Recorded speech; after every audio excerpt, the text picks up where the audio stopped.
played in a 20-person league? I never have. I've played in a 16-person league, but yeah, Michael Smith plays in these 20-team leagues. It's insanity. You've never played in a 20-person league? Sure, No. You've played in thousands of leagues. What kind of players are on the bench in like nothing. 20-person I've played in a bunch leagues? of 16-team leagues. I've played in 16-team leagues. So anyway, I don't think I've ever done a 20-person league. But yeah, I mean, super deep. Like just OIFA. Not good. That's the official term, OIFA. OIFA. OIFA. An OIFA league. Yeah, an OIFA league. Like, oi. Like you look at the free agents and you're like, man, could anyway. So I don't know. I don't know what would motivate you to play in a 20-team league. Too many friends? But we can ask our next guest that. He is fantasy football royalty. He is not only the number one running back in fantasy football, but he is in fact fantasy friendly. I don't know that there is a player in the NFL that is more friendly to fantasy players because he is one of us. He is one right? of us. It's the meme, one of us, one of us. One of us. Yes, one of us. It is my fantasy ride or die from last year, Austin Ekeler, joining the happy hour. Thank you, my friend. What's up, my friend? How are you? I'm doing great, man. Thanks for having me on the show. I appreciate it. Yeah. Why were you in a 20-team league? We showed the clip of you from Hard Knocks before you joined the air, before you got on the air. Where I drafted 2 kickers on accident. Yeah. Yeah. So, I have a big Twitch community, and they love fantasy football as well. So I try to get all of them, as many as I can, in the league. So that leads to 20-man leagues, which are brutal. I wouldn't recommend. So, yeah, no, absolutely. I do not recommend it either. Because I feel like I played in a number of 16-team leagues, and I think that's okay. But 20 it feels like it's not, it gets even so deep that it's just not fun at that point. It's literally just anyone with a pulse. Yeah, if you are the team that has the least amount of injuries, you're probably going to win. Because one injury pretty much kills your team because there's no one else to pick up because there's no one available. Because even a quarterback, like there's some teams that don't even have a quarterback for their bye week because there's none available because they're all picked up. So, Austin, you recommend. no doubt. Like, Austin, let me ask you this. You have been, you've embraced the fantasy football community in such a massive way, and I think the community has responded in kind, embracing you so much so. And I know you always campaign for fantasy managers to draft you in the preseason. So my question is, I know you play. I want to know, how many leagues are you in this year, and is there any league that you have where you don't have Austin Ekeler on your roster? Yeah, so right now I have 6 different teams across just my team, like my atmosphere, I guess. My foundation has a few teams, has 4, and then I have a personal one with my Twitch community, and then I have one with Michael Fabiano. And I have myself in only 2 leagues. I tried to trade up for myself in Fabs' league. I traded all the way up to number 3, and I went number 1 overall.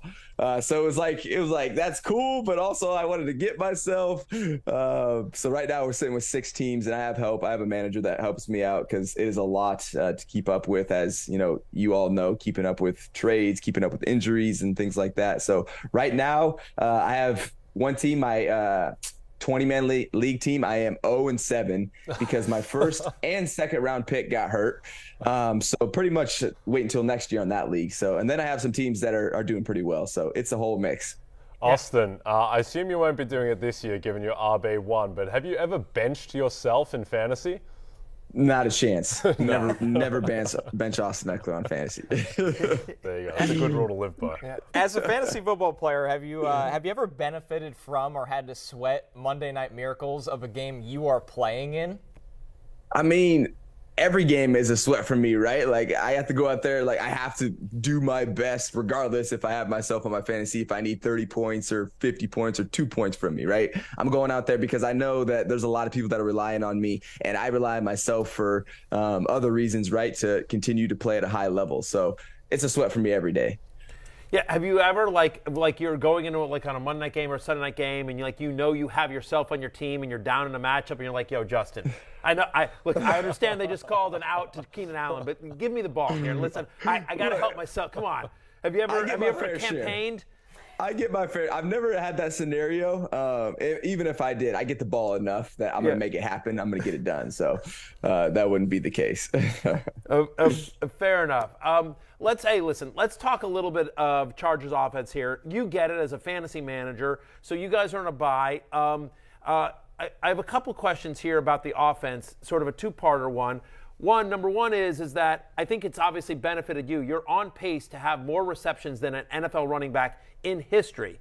But it feels like Justin just isn't throwing downfield as much as he used to in the past. Is that how teams are playing you? Is that a scheme reason? Is that because you guys have been banged up the wide receiver position? Talk to me a little bit about Justin's play, and then play that forward, because now you're without Big Mike for a few weeks. Yeah, so, you're hitting on a lot of the different factors. This is football. It's a very, I guess, complicated game when it comes to things that affect us as an offense. Injuries are a big one.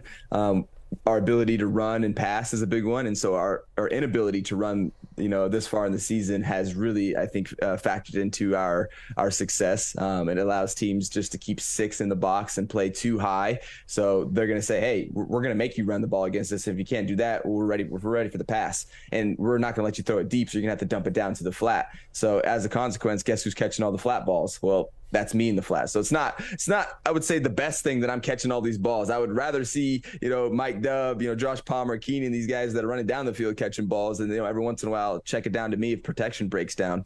So it's not really great that I'm catching these balls. I mean, I'll take it. I got to make something happen, but preferably I would like it going down the field. But I think that's what the factors, us not being able to have an efficient run game, some injuries, have really played a factor into making us really predictable. And when you're predictable, it's not great, a great time in the NFL, because then they're just waiting for you and they're going to force you to beat them some other way. Yeah. You mentioned injuries, Austin, and I assume one of the biggest injuries has been to Rashawn Slater, who wasn't just one of the best rookies in football last year, but also just one of the best offensive linemen, full stop. How do you think the offense is adjusting without Rashawn for the time being? Yeah, we've had Jamari come in and step up, but it's really hard to replace, or nearly impossible to replace, Pro Bowlers. And we've had many of them, with Joey Bosa that's gone down. Keenan Allen's been sitting out, finally got some reps this last game. And so when you have guys like that, and, guys that you're paying too, that just came in, JC now, just had his injury. What you really lose is a high level of consistency. Jamari's been playing well, been playing at a high level, but is he going to be able to maintain that throughout the year? Time will tell. We don't know. But we know with Rashawn, we know what to expect from him. For Joey, those guys, we know what to expect from them. So that's really what the biggest, I guess, downfall is when it comes to injuries. You expect guys to step up, but you all honestly understand that, okay, we don't know what to expect from these guys that are stepping up. It could be a high level, it could not. It's an opportunity. And so there's so much uncertainty there. So going forward, we have some new guys that are going to be having some new roles on the team. And now it comes down to us just competing and seeing how these guys are going to play out, and trying to get us in the best position to compete at a high level, because we're sitting at 4-3. We have a lot of injuries. Rashawn Slater's one of those. And guess what? The NFL doesn't care. We got to keep going. We got 10 games that we got to go out there and put the best thing that we can together on the field. So that's what it'll be for these next 10 weeks, and we'll see how we come up, week to week.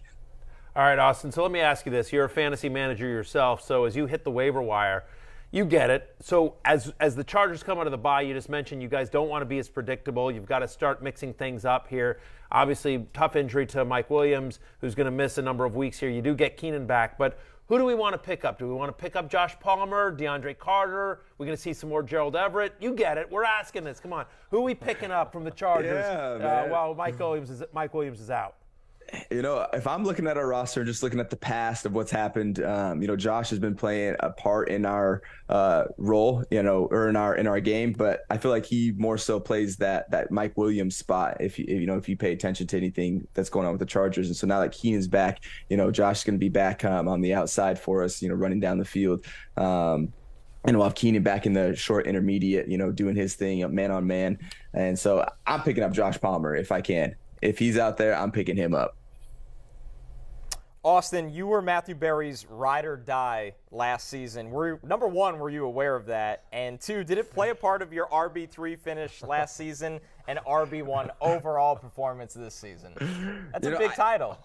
I'm sure I saw it a few times. There's a lot of people that were, riding the train of Austin just because I was scoring touchdowns. And so, I appreciate all the love. That's why I do all these different shows for fantasy. That's why I give so much love back to the community. That's one of the reasons anyway. And so I appreciate it. Appreciate it, Matthew. And even this year, man, I've been feeling the support. That's why I gave you a follow. Now I follow the show. Now, I've been in your comment section a couple of times, commenting back to people that you mentioned when you mentioned me and things like that. So I'm a fan as well. To be clear, thank you, Austin. I appreciate that, and I have resisted sliding into your DMs.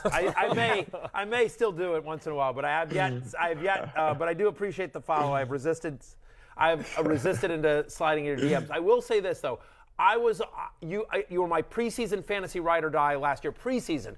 Everyone jumped on the bandwagon afterwards, but everyone was like, Austin Ekeler's not going to score touchdowns. And I was just like, oh, no. Lombardi is going to make him his Camara. Like, this is a guy that 2 years ago scored double-digit touchdowns. Like, it's not that he doesn't have the ability. It was just the offense.